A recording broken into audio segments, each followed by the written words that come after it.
Hello everyone, welcome to B Ed study channel. आज मैं आप लोगों को सीखने के वक्र या कर्व्स ऑफ लर्निंग के बारे में बताऊंगी। जैसे कि आप यहाँ पे देख रहे हैं, तो सीखने के यहाँ पे कोटेशन आप देख रहे हैं कि गेट्स एंड अदर्स ने कोटेशन कही हुई है। Curves of learning give graphic representation of the amount, rate and limit of improvement brought about by practice. कहने का मतलब ये है कि जो हमारे सीखने के वक्र अभ्यास द्वारा सीखने की मात्रा, गति और प्रगति की सीमा को ग्राफ पर प्रदर्शित करते हैं। क्या सीखने में रहता है या फिर लर्निंग प्रोसेस हमारा क्या रहता है कि हम कोई ना कोई चीज़ सीखते रहते हैं। जैसे कि आप बीएड में आए हैं तो आप चीज़ें सीख रहे हैं, समझ रहे हैं, है ना। तो उसी तरीके से हम कोई भी नई चीज़ सीखते रहते हैं। कहीं से भी हम लोगों के पास मिल रहे हैं, उनके पास जा रहे हैं, नई नई किताबें पढ़ रहे हैं, तो हम चीज़ें सीख रहे हैं, हम नॉलेज गेन कर रहे हैं। तो ये नॉलेज गेन इसका हमारा अंत नहीं होता, सीखने का हमारा कोई अंत नहीं रहता है। ये रहता है कि सीखने में कभी हमारे बहुत अधिक तीव्रता हो जाती है, या धीमी गति में हो जाता है, या फिर स्थिरता आ जाती है हमारे सीखने में। ठीक है, तो इसको अगर इन तीनों, या तो अगर हम सही अल्फाज में कहें तो सीखने में कभी हमारी उन्नति हो जाती है, कभी अवनति हो जाती है, या फिर कभी स्टेबिलिटी आ जाती है। तो इन तीनों ही प्रकारों को अगर हम ग्राफ द्वारा दिखाएं तो इसे हम कहेंगे कर्व्स ऑफ लर्निंग या सीखने के वक्र। सीखने के वक्र हमारे कितने टाइप्स में होते हैं, जैसे कि आप यहाँ पे देख रहे हैं, काइंड्स ऑफ लर्निंग कर्व्स हमारे 3 टाइप्स के हैं। Convex curve, concave curve, combination type of curve. Convex curve में क्या होता है कि जो हमारे सीखने की क्षमता होती है वो बहुत ही तीव्र गति से आगे बढ़ती है। फिर वो जब चीज़ को हम सीख लेते हैं, कोई भी चीज़ हो, कोई भी टॉपिक हो, कोई भी सब्जेक्ट हो, तो उसमें क्या रहती है, वो जो सीखने की हमारी जो तीव्रता थी उसमें क्या होती है, जो हमारी गति थी सीखने की, वो हमारी क्या होती है, वो धीमी हो जाती है। ठीक है, वहीं अगर हम कॉनकेव करके अगर हम बात करें तो जैसे कि आप यहाँ पे ग्राफ में देख रहे हैं कि जो हमारी गति है वो धीमे थी, और फिर आगे चल करके वो हमारी गति तीव्र हो जाती है सीखने की। ठीक है, अगर हम कॉम्बिनेशन टाइप ऑफ कर्व की बात करें, ये दोनों को कॉम्बिनेशन होता है, कॉन्वेक्स कर्व और कॉनकेव कर्व का ये कॉम्बिनेशन होता है। ये जैसे कि नाम से ही क्लियर है, कॉम्बिनेशन टाइप ऑफ कर्व, दोनों कर्व का जो हमारे अबव कर्व दिए गए हुए हैं, दोनों टाइप्स के कर्व का ये कॉम्बिनेशन है। तो कॉम्बिनेशन में अगर हम यहाँ पे बात करें, इन दोनों परिभाषाओं को मर्ज करके या मिश्रित करके लिख दिया गया है, यहाँ पे बता दिया गया है या फिर कॉम्बिनेशन टाइप ऑफ कर्व में। जैसे कि यहाँ पे आप देख रहे हैं, ये पहले ग्राफ में आप देख रहे हैं, पहले डायग्राम में आप देख रहे हैं कि जो हमारी सीखने की क्षमता है या फिर सीखने की गति है वो धीमे है। ठीक है, फिर अब क्या हो रही है, वो तेज़ी से आगे बढ़ रही है।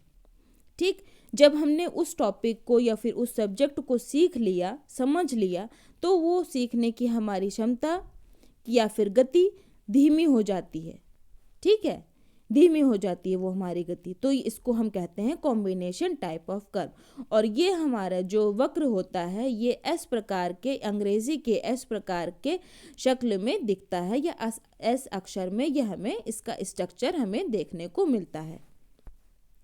यहीं पे अगर हम सीखने के पठार के बारे में बात करें, ये आपके सीखने के वक्र में ही ये टॉपिक इंक्लूड होगा।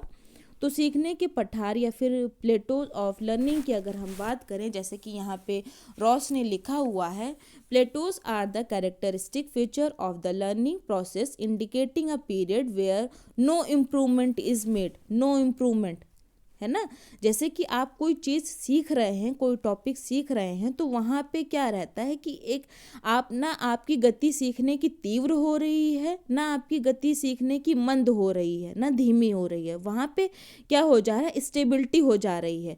तो वो क्या होता है, हमारा वो पठार कहलाता है, सीखने का पठार कहलाता है।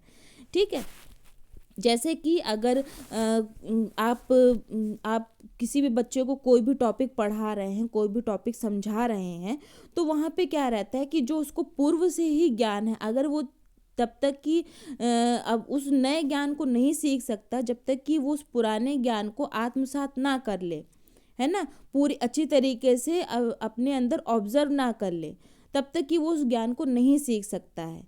तो वहाँ पे अगर आप नई चीज़ कोई सिखाना चाह रहे हैं तो वहाँ पे क्या बन जाए, वहाँ पे आपको क्या करना होगा कि उस जो उसने पहले पूर्व ज्ञान लिया हुआ था उसको जो क्या करना होगा कि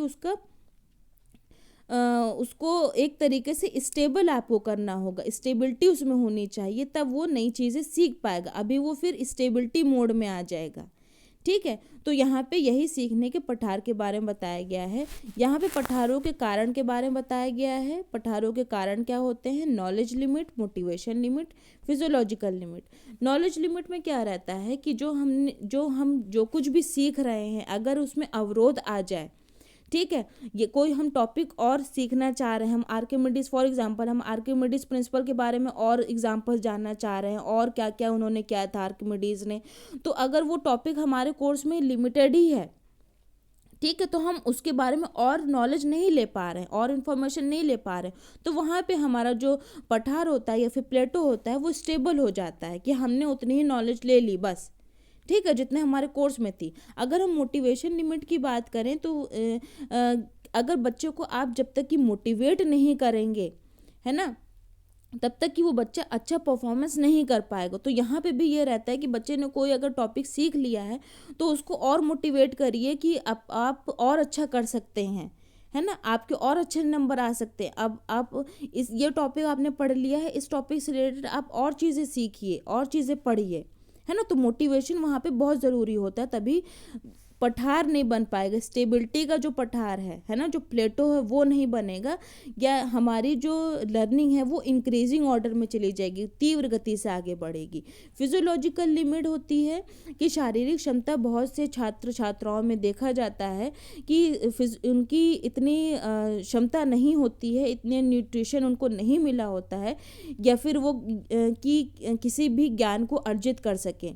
जैसे खेल कूद में हैं वो इतने अपनी एक्टिविटीज़ नहीं शो कर पाते हैं, तो ये भी एक तरीके से पठार का होने का बनने का कारण बनता है। अगर हम एलिमिनेट इनको कैसे किया जाए, ये जो पठार बन रहा है, जो स्टेबिलिटी बन रही है लर्निंग में, इसको कैसे अलग किया जाए, तो हम यहाँ पे क्या कर सकते हैं कि सीखने वाले को प्रेरणा तथा प्रोत्साहन दे सकते हैं, है ना। हम उनको अच्छी तरीके से बता सकते हैं, मोटिवेट कर सकते हैं, उनको प्रशंसा उनकी कर सकते हैं कि तुम और अच्छा काम कर सकते हो। तो वहाँ पे क्या होगा कि स्टेबिलिटी नहीं होगी, बच्चा और आगे बढ़ना चाहेगा। हम अलग अलग ऑडियो विजुअल एड रोचक विधियाँ उनको दिखा सकते हैं, रोचक विधियों के द्वारा बच्चों को पढ़ा सकते हैं।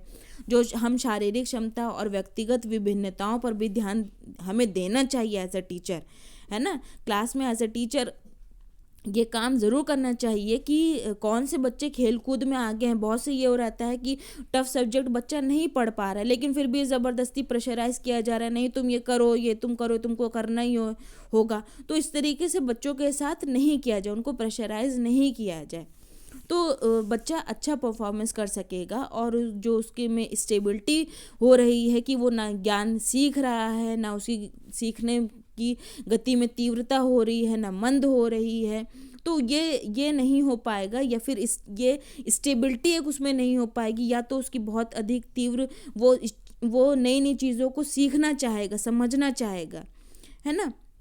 तो यहाँ पर ये इस तरीके से हम पठार को एलिमिनेट कर सकते हैं, कि सीखने के पठार को हम एलिमिनेट कर सकते हैं। तो ये आपके दो इम्पॉर्टेंट टॉपिक थे, सीखने के वक्र और सीखने के पठार।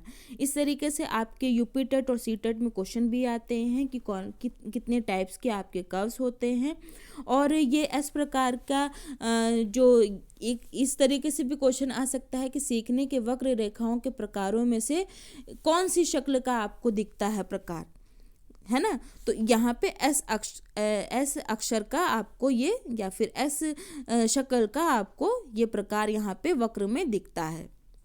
इस तरीके से भी क्वेश्चन पूछे जा सकते हैं। तो प्लीज़ वीडियो को लाइक करिए, सब्सक्राइब करिए। प्लीज़ आप लोग इस तरीके से सब्सक्राइब करते रहिए और लाइक करते रहिए वीडियो को। मैं इसी से रिलेटेड और भी टॉपिक्स, या फिर जो भी आपके इम्पोर्टेंट टॉपिक्स हैं, नॉलेजेबल टॉपिक्स हैं, जो आपके यूपी टेट या सी टेट या फिर आपके बीएड में कोर्स में जो टॉपिक्स इम्पॉर्टेंट हैं, मैं ऐसे ही लाती रहूँगी। तो मुझे भी मोटिवेट करने के लिए प्लीज़ वीडियो को लाइक करिए और सब्सक्राइब करिए। Thank you.